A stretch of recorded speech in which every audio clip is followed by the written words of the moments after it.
Imaginez un instant, vous êtes seul chez vous, et soudain une douleur violente vous serre la poitrine, au point que vous croyez qu'elle va éclater. Personne autour de vous pour appeler à l'aide. Sauriez-vous comment réagir dans les 10 premières secondes? Cela peut sembler sorti d'un film dramatique, mais c'est la réalité quotidienne de millions de personnes âgées qui vivent seules en Amérique latine et qui, chaque jour, craignent ce scénario silencieux. Je m'appelle Dr Sandra Ferreira, je suis cardiologue depuis plus de 10 ans, et j'ai accompagné des centaines de patients souffrant de pathologies cardiaques. Aujourd'hui, je m'adresse à vous comme si nous étions face à face dans mon cabinet. Ce que je vais partager peut, littéralement, changer votre destin. Car lorsqu'un infarctus survient en solitaire, les chances de perdre la vie sont très élevées. Pourtant, si l'on connaît les gestes essentiels à réaliser dès les premières secondes, ces probabilités s'inversent et la survie devient largement possible. La différence se joue entre savoir ou ignorer. Et l'ignorance, dans ce cas, peut être fatale. Il y a quelques semaines, en pleine nuit, j'ai reçu l'appel bouleversé d'une femme. Elle pleurait de soulagement. « Docteur, c'est un miracle. Mon père est vivant grâce à vos explications. » Elle parlait de Monsieur Joao Santos, 78 ans, victime d'un infarctus seul à son domicile. Parce qu'il avait mémorisé les étapes que je lui avais enseignées, il a pu rester conscient, agir immédiatement et arriver à l'hôpital à temps. Quand je l'ai retrouvé, il m'a confié ces mots que je n'oublierai jamais. Si je n'avais pas appliqué ce que vous m'aviez expliqué, je ne serais plus là. Ce n'est pas la chance qui l'a sauvé, mais la préparation. Il avait écouté, répété et su garder son calme. C'est cette même opportunité que je veux vous transmettre. Les 8 étapes essentielles pour réagir si un infarctus survient alors que vous êtes seul. Je vais vous les décrire avec des mots simples, directs et humains. Ces connaissances, on ne les apprend pas dans les amphithéâtres de médecine, mais au contact de l'expérience, des services d'urgence et des récits de ceux qui ont frôlé la mort et en sont revenus. Mais avant de vous montrer ces 8 étapes, vous devez comprendre une vérité capitale. Un infarctus ne se présente pas comme dans les fictions télévisées, où le personnage hurle et s'effondre brusquement. La réalité est plus sournoise, plus trompeuse. Le jour où Monsieur Joao a été frappé, sa matinée avait commencé normalement. Levé à 5 heures, il avait préparé son café, ouvert le journal. Puis une sensation étrange a surgi dans sa poitrine. Ce n'était pas une douleur brutale, mais une pression persistante, comme si une main invisible écrasait son cœur. Il a cru à une simple indigestion. Les minutes ont passé, puis la gêne s'est intensifiée. Une demi-heure plus tard, des picotements dans le bras gauche, puis une douleur sourde à la mâchoire. À ce moment précis, il a compris. Cette lucidité lui a sauvé la vie. Car trop souvent, les gens minimisent les signaux. Les statistiques sont claires, près de 9 personnes sur 10 confondent les symptômes d'un infarctus avec une mauvaise digestion, un rhume ou une douleur musculaire. Et chaque minute perdue endommage davantage le cœur. Les personnes âgées vivant seules sont 4 fois plus exposées au risque de ne pas s'en sortir. Non pas parce que leur cœur est forcément plus fragile, mais parce que l'absence de préparation les paralyse. Pourtant, cela peut être évité. Même isolé, on peut se former, apprendre les bons gestes et agir à temps. C'est ce qu'a fait Monsieur Joao. Il avait suivi une conférence où j'expliquais les étapes essentielles. Et quand l'urgence est arrivée, il a respiré profondément, regardé l'horloge et s'est dit « Très bien, commençons méthodiquement. » Cette discipline, cette préparation, ont fait toute la différence. Ceux qui savent réagir gardent leur calme, même dans le pire moment. Ceux qui ne savent pas restent figés et souvent aggravent la situation par panique. Et si vous souffrez d'hypertension, de diabète, d'excès de cholestérol ou si vous avez des habitudes qui fragilisent votre cœur, le danger est encore plus grand. Mais retenez ceci, malgré ces facteurs, avec de la préparation, vous pouvez non seulement survivre, mais limiter les séquelles. Aujourd'hui, Monsieur Joao marche de nouveau chaque matin, lit, rit avec ses petits-enfants. Tout cela, grâce à sa préparation. Et vous pouvez obtenir le même résultat. Dans la suite de cette vidéo, je vais vous enseigner les 5 signaux les plus fréquents que votre corps envoie avant un infarctus, et comment les reconnaître avant qu'il ne soit trop tard. Parce que, dans la majorité des cas, le corps alerte bien avant le drame. Premier signal, une pression ou un poids au centre de la poitrine. Ce n'est pas une douleur fulgurante ni une brûlure, mais une lourdeur intense, comme une pierre qui écrase l'intérieur du thorax. Cette sensation dure plus d'un quart d'heure et ne disparaît pas avec les médicaments habituels. Deuxième signal, la douleur qui se propage. Elle débute dans la poitrine, puis s'étend vers le bras gauche, parfois les deux bras, le cou, la mâchoire ou le haut du dos. Chez les femmes, l'irradiation vers la mâchoire est particulièrement fréquente. Certaines pensent même à un problème dentaire et retardent leur venue à l'hôpital. Troisième signal, une fatigue extrême, inexpliquée. Si, un jour, vous vous sentez épuisé sans raison, comme si votre corps n'avait plus d'énergie, cela peut indiquer que le cœur manque d'oxygène. C'est un signe fréquent chez les femmes, souvent négligé, mais qu'il faut prendre au sérieux surtout s'il s'ajoute à d'autres symptômes. Quatrième signal, un essoufflement soudain associé à une sueur froide. Même sans effort, vous avez du mal à respirer et vous transpirez abondamment. Beaucoup confondent cela avec une crise d'anxiété, mais associé à une pression thoracique, c'est un signe d'alerte majeure. Cinquième signal, vertige, nausées ou vomissements. Trop de personnes pensent à une indigestion et prennent un comprimé. En réalité, il peut s'agir des premières phases d'un infarctus. Et retenez bien ceci, il n'est pas nécessaire que tous les signaux apparaissent ensemble.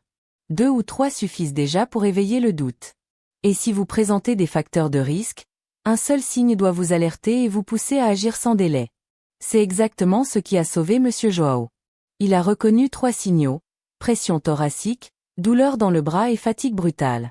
Grâce à cette vigilance, il a agi immédiatement et son cœur n'a subi que peu de dommages. Aujourd'hui, il profite pleinement de sa vie et de sa famille. C'est pourquoi je vais maintenant partager avec vous les 8 étapes précises à suivre si vous êtes seul et que vous sentez qu'un infarctus commence. Pas besoin d'être médecin, ni de matériel spécial. Vous n'avez besoin que de mémoire, de calme et de détermination. Car même isolé, même loin d'un hôpital, ces gestes peuvent augmenter vos chances de survie jusqu'à 90%. Alors écoutez bien, restez calme et surtout entraînez-vous, car la plupart de ces gestes doivent être répétés avant qu'une urgence n'arrive. Dans la vie, nous nous préparons à tant de choses, mais rarement à affronter un infarctus seul. Cela doit changer aujourd'hui. Êtes-vous prêt? Commençons par la première étape.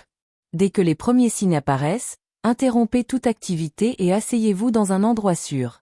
Ne continuez pas à marcher, ne vous dites pas « j'attends encore quelques minutes ».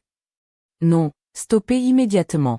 Choisissez une chaise ou un fauteuil avec dossier et appuyez votre dos. Ne vous allongez pas par terre, cela complique la circulation et peut aggraver votre état. Restez assis et stable.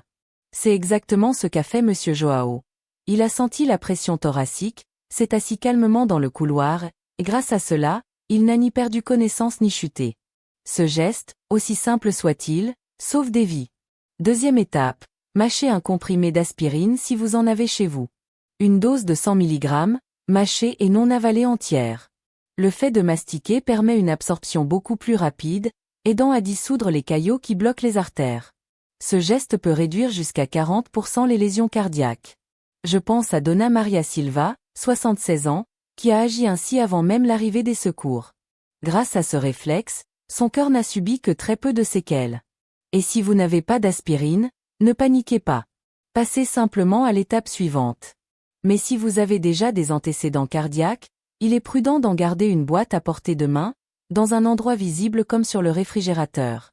Attention toutefois, si vous êtes allergique ou si vous souffrez d'ulcère gastrique, évitez ce médicament et poursuivez directement au geste suivant. Troisième étape, appelez immédiatement les secours et donnez votre adresse de façon claire dès le début de l'appel. Selon le pays, le numéro d'urgence peut varier, mais l'important est de pouvoir être localisé si vous perdez connaissance. Commencez par dire votre nom, votre adresse exacte et la nature de vos symptômes. Ensuite, répondez calmement aux questions posées, sans exagérer ni minimiser la situation. Quatrième étape, facilitez l'accès à votre domicile. Laissez la porte déverrouillée, la clé bien en vue ou, si vous avez un code électronique, notez-le sur une feuille à l'entrée. Les secours perdent parfois de précieuses minutes à forcer une porte fermée. À ce moment-là, votre vie compte plus que n'importe quel objet de valeur. Cinquième étape, adoptez une position semi-allongée, inclinée à environ 45 degrés, le dos soutenu et les jambes légèrement surélevées par un coussin. Ne vous allongez pas complètement à plat, cela favorise l'accumulation de liquide dans les poumons. Ne restez pas non plus totalement droit, ce qui fatiguerait davantage le cœur. Cette posture intermédiaire aide la circulation à atteindre cerveau et cœur sans surcharger les poumons. Sixième étape, envoyez un message bref à vos proches. Pas d'appel prolongé, Parler demande un effort qui peut aggraver votre état. Un simple texte suffit. J'ai des signes d'infarctus, j'ai appelé les secours, je pars à l'hôpital. Transmettez-le à plusieurs personnes, afin d'être sûr qu'au moins l'une d'elles le reçoive. 7e étape, contrôlez votre respiration. Inspirez profondément par le nez pendant 4 secondes, puis expirez lentement par la bouche pendant 6 secondes. Cette respiration abdominale, régulière, réduit l'effort du cœur, améliore l'oxygénation et vous aide à rester calme. Vous pouvez même émettre un léger son à l'expiration pour mieux contrôler le rythme. 8e étape, exercez une pression ferme à l'intérieur de votre poignet avec votre pouce et toussez 3 fois de suite. Cette technique, peu connue, augmente la pression dans la cage thoracique et stimule la circulation sanguine, aidant à stabiliser temporairement le rythme cardiaque. Ce n'est évidemment pas un traitement, mais un moyen de gagner de précieuses minutes jusqu'à l'arrivée des secours. C'est exactement ce qu'a fait Monsieur Joao. Sans improviser, il a suivi pas à pas ces 8 gestes. 14 minutes plus tard, l'ambulance est arrivée. On l'a retrouvé conscient, calme et assis dans la bonne position. Aujourd'hui, son cœur fonctionne normalement et son témoignage a déjà sauvé d'autres vies. À présent, c'est à vous d'agir. Apprenez ces gestes, notez-les, collez-les sur votre réfrigérateur si nécessaire. Jusqu'ici, je vous ai montré comment réagir seul face à une crise cardiaque. Mais il existe quelque chose d'encore plus précieux. Se préparer avant que cela n'arrive. Car le mieux n'est pas de savoir comment survivre, mais d'éviter que l'épisode ne survienne. Et cela est possible. Dans ma carrière, j'ai rencontré des centaines de personnes âgées de plus de 80 ans qui n'ont jamais eu d'infarctus. Savez-vous ce qu'elles avaient en commun? 3 habitudes simples, accessibles à tous, qui réduisent le risque de plus de 70%. Je les appelle les habitudes d'or. La première, marcher une demi-heure par jour. Pas besoin de courir ni de faire du sport intense. Une marche quotidienne, régulière, suffit. Monsieur Adam Costa, 82 ans, vit à Toluca, au Mexique. Depuis plus de 25 ans, il se lève à 6 heures du matin et fait le tour du parc. Qu'il fasse froid ou chaud, mon corps réclame sa marche quotidienne. C'est devenu une habitude naturelle. Son dernier examen a montré un cœur aussi vigoureux que celui d'une personne de 60 ans. Son secret? Marcher chaque jour, sans exception. Deuxième habitude d'or, réduire au maximum le sel. Le sel est un ennemi silencieux du cœur. Il augmente la tension artérielle, raidit les artères et favorise les infarctus. Le problème est que la majorité d'entre nous en consomment bien davantage que nécessaire. Limitez les produits transformés, les charcuteries, les soupes instantanées, les pains industriels et les conserves. Remplacez-les par des fruits, des légumes, des légumineuses et des aliments naturels. Donna Rosalina, 79 ans, m'a confié qu'au début, tout lui semblait fade. Mais après quelques semaines, son palais s'est habitué. Aujourd'hui, elle ne supporte plus les plats trop salés, ils lui donnent soif et la fatigue. Depuis ce changement, sa tension est redevenue stable. Troisième habitude d'or, abandonner le tabac et limiter l'alcool, peu importe l'âge.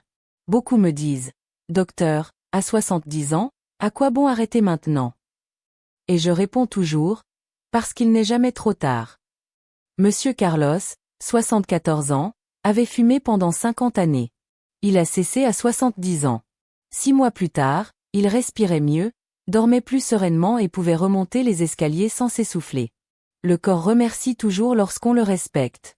Et n'oubliez pas, si vous prenez déjà des traitements pour la tension, le cholestérol ou le diabète, ne les interrompez jamais de vous-même. Ces médicaments protègent votre cœur. Si vous avez un doute, parlez-en avec votre médecin, mais ne prenez pas ce risque seul. De grâce, faites également un contrôle cardiaque au moins une fois par an. Un électrocardiogramme, une prise de sang et une échographie cardiaque peuvent détecter des problèmes avant qu'il ne soit trop tard. Récapitulons ensemble. Les 5 signaux d'alerte d'un infarctus. Une pression ou un poids au centre de la poitrine. Une douleur qui se propage vers le bras, le cou ou la mâchoire. Une fatigue soudaine et inexpliquée. Un essoufflement accompagné de sueur froide. Des vertiges, des nausées ou des vomissements. Les 8 gestes à réaliser si vous êtes seul. S'asseoir dans un endroit sûr. Mâcher une aspirine. Appeler immédiatement les secours et donner son adresse complète. Laisser la porte ouverte ou le code visible. Adopter une position inclinée à 45 degrés avec les jambes légèrement relevées. Envoyez un message court à ses proches. Pratiquez une respiration profonde, 4 secondes d'inspiration et 6 secondes d'expiration. Stimulez la circulation en pressant le poignet et en toussant 3 fois. Enfin, les 3 habitudes d'or pour protéger votre cœur. Marchez une demi-heure chaque jour. Réduire fortement la consommation de sel. Arrêtez de fumer et limitez l'alcool. Maintenant, je veux que vous alliez plus loin. Prenez une feuille, accrochez-la sur votre réfrigérateur ou à côté de votre lit, et écrivez ces mots. Je suis prêt. Si un infarctus survient, je ne baisserai pas les bras. Je sais quoi faire, et je vais survivre. Relisez cette phrase chaque jour. Faites-en une promesse à vous-même. Vous n'êtes pas seul, et vous méritez de vivre encore de longues années, en bonne santé, dans la joie et la paix. Je suis la docteure Sandra Ferreira. Après 18 années à accompagner des milliers de patients, je vous affirme ceci. Oui, vous pouvez vaincre l'infarctus. Aujourd'hui, vous avez franchi le premier pas. Si cette vidéo vous a été utile, partagez-la avec vos parents, vos frères, vos amis. Et écrivez en commentaire, je suis prêt. Ce n'est pas seulement un mot, c'est une déclaration de vie et un engagement envers vous-même. Prenez soin de vous, et que votre cœur reste solide et fidèle pendant de très longues années.